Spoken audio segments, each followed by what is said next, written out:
الحج اشہر معلومات، حج کے مہینے ہیں جو معلوم ہیں، یعنی جو بھی پہلے سے عرب میں رواج چلا آ رہا تھا اس کی توثیق ہو گئی کہ واقعتاً یہ اللہ تعالیٰ ہی کی طرف سے۔ تو حج کے کا جہاں تک ٹائمنگ کا تعلق ہے، مواقیت کا تعلق ہے، وہ گویا کہ اللہ تعالیٰ کی طرف سے توثیق فرما دی گئی۔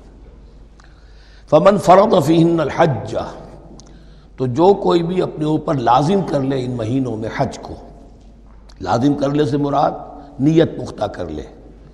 اور نیت پختہ کرنے کی علامت احرام باندھ لے۔ فمن فرض فیہن الحج، تو حج کے لیے جو اپنے اوپر لازم کر لے، فلا رفث ولا فسوق ولا جدال فی الحج، تو احرام کی حالت میں یہاں لفظ حج آیا ہے، ان میں سے پہلی قید جو ہے فلا رفث، تو کوئی شہوت کی بات نہیں ہونی چاہیے۔ میاں بیوی بھی ساتھ حج کر رہے ہیں تو احرام کی حالت میں وہی قید ہے کہ جو اعتکاف کی حالت میں ہے۔ باقی یہ کہ فسوق اور جدال، اللہ کی نافرمانی یا باہم جھگڑنا،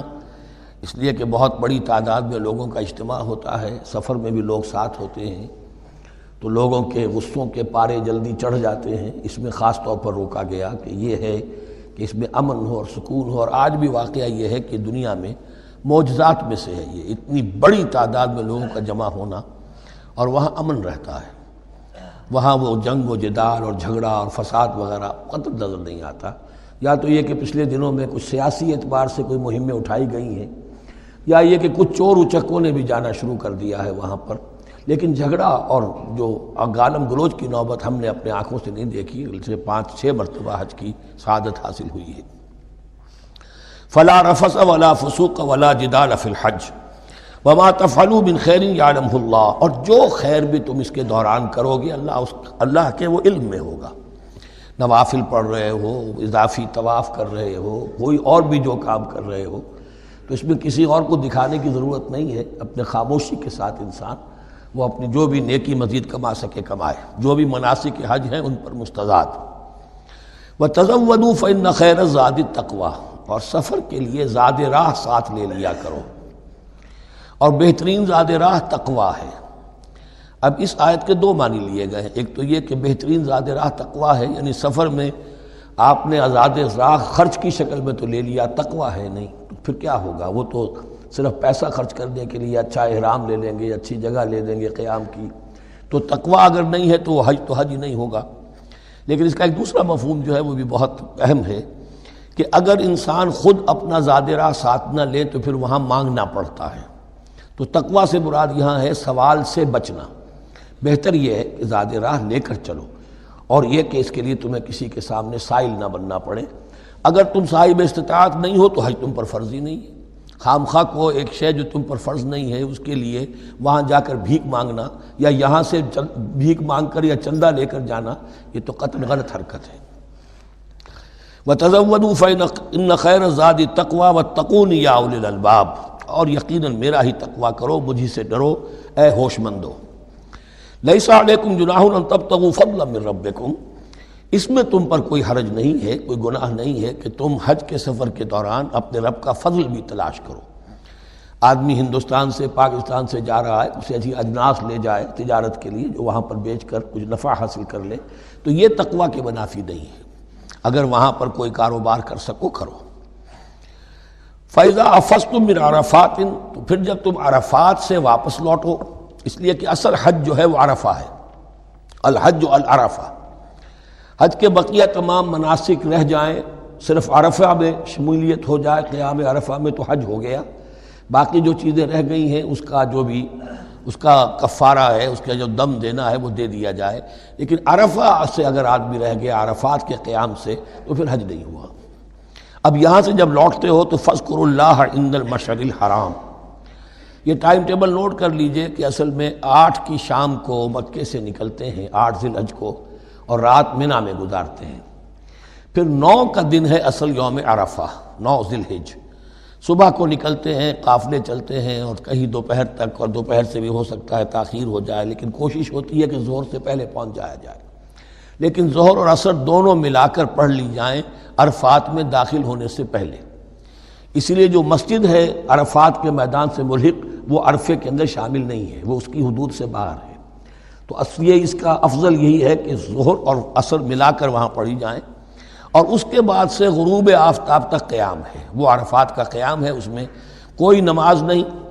یعنی جو روایتی جو عبادت ہے اس کے سب دروازے بند۔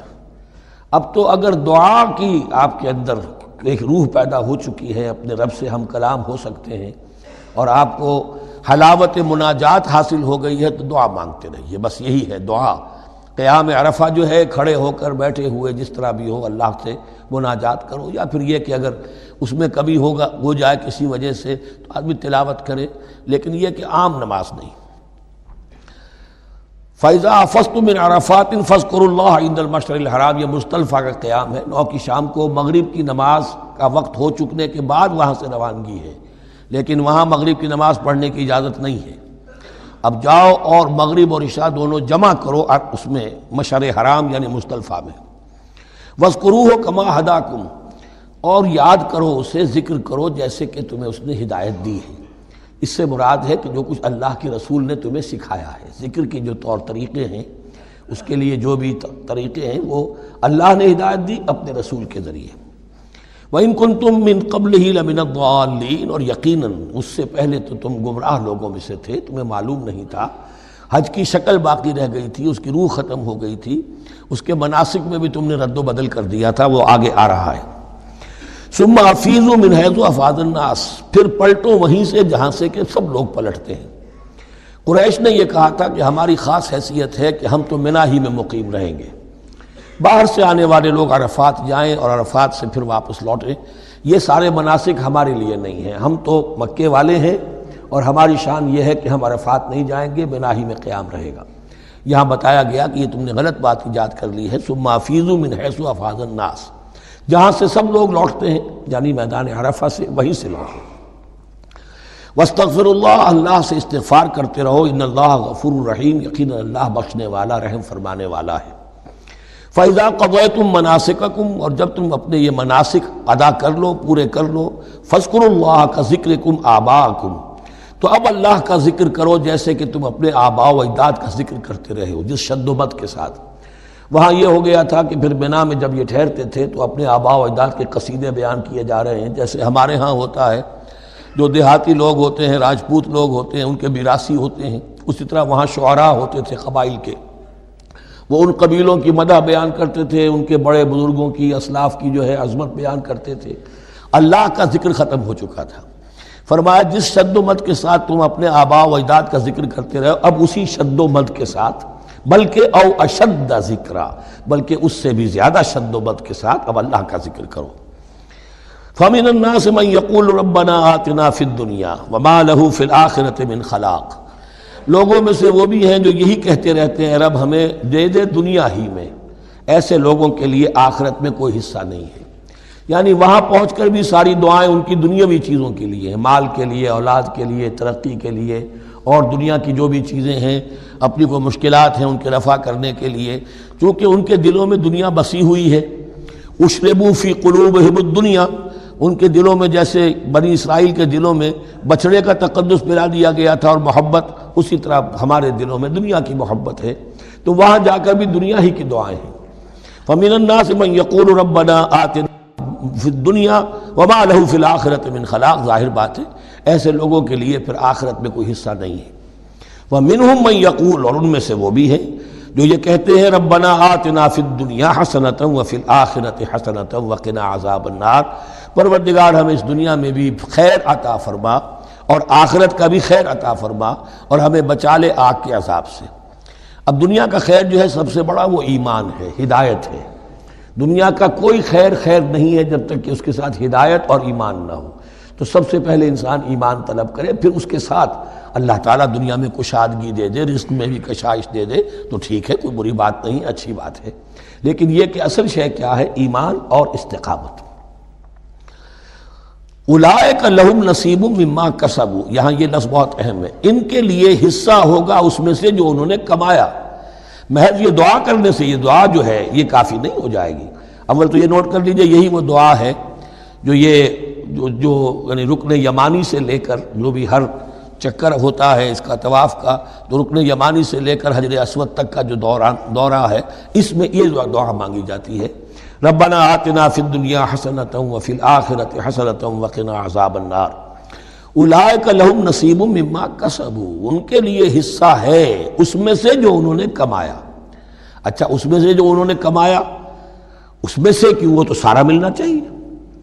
لیکن بندے کو ڈرتا رہنا چاہیے کہ ممکن ہے اس میں سے کسی مسئلے میں میری نیت میں کوئی فساد آ گیا ہو، ممکن ہے اس میں سے میرے کسی عمل کے اندر کوئی کمی رہ گئی ہو، کوئی کوتاہی رہ گئی ہو، اس لیے یہ نہ سمجھ لے کہ جو بھی کچھ کیا ہے اس کا اجر لازماً ملے گا۔ مما کسبوا، جو انہوں نے کمایا ہے اس میں خلوص ہے، اس میں بے ریائی ہے، اس میں تمام جو بھی اس کے آداب اور شرائط ہیں ملحوظ رکھے گئے ہیں، تو ان کو اس کا حصہ ملے گا۔ واللہ سریع الحساب، اور اللہ تعالیٰ کو حساب چکانے میں دیر نہیں لگتی، بہت جلدی حساب کر لے گا۔ اب تو ہمارے سامنے نقشے موجود ہیں، کمپیوٹرز ہیں، کتنی جلدی حساب ہو جاتا ہے، تو اللہ کے ہاں تو پتہ نہیں کیسا سپر کمپیوٹر ہوگا کہ اسے حساب نکالنے میں دیر نہیں لگے گی۔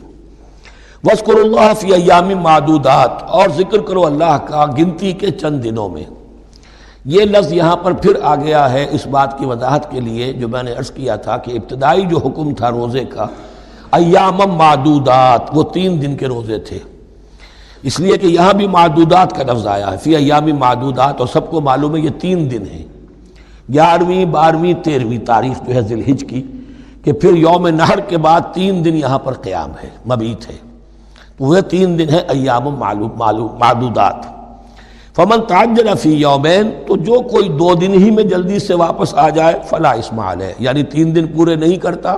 2 دن ہی میں واپسی کو اختیار کر لیتا تو کوئی گناہ اس پر نہیں ہے۔ ومن تأخر، اور جو پیچھے رہے یعنی 3 دن کی مقدار پوری کر لے، فلا اثم علیہ لمن اتقی، تو اس پر بھی کوئی گناہ نہیں، لیکن شرط ہے تقوی۔ جو 2 دن میں چلا گیا تقوی تھا تو بھی اللہ تعالیٰ کے ہاں اس کا اجر محفوظ ہے، جو 3 دن رہا تقوی ہے، تیسرے دن اس نے کچھ اور ہی حرکتیں نہ شروع کر دی ہوں، جی اکتایا ہوا ہے اور طبیعت کے اندر جو ہے وہ ٹھہراؤ نہیں ہے، تو وہ تیسرا دن اس کے لیے کوئی خاص مفید نہیں ثابت ہوگا، لیکن یہ کہ اصل شے جو ہے اللہ کے ہاں جو چیز کے شرط لازم ہے قبولیت کے لیے وہ تقوی ہے۔ لمن اتقی واتقوا اللہ واعلموا انکم الیہ تحشرون، اور اللہ کا تقوی اختیار کرو اور یہ مستحضر رکھو اپنے ذہن میں کہ تمہیں اسی کی جانب جمع کر دیا جائے گا، تم سب کے سب ہانک کر لے جائے جاؤ گے اسی کی جناب۔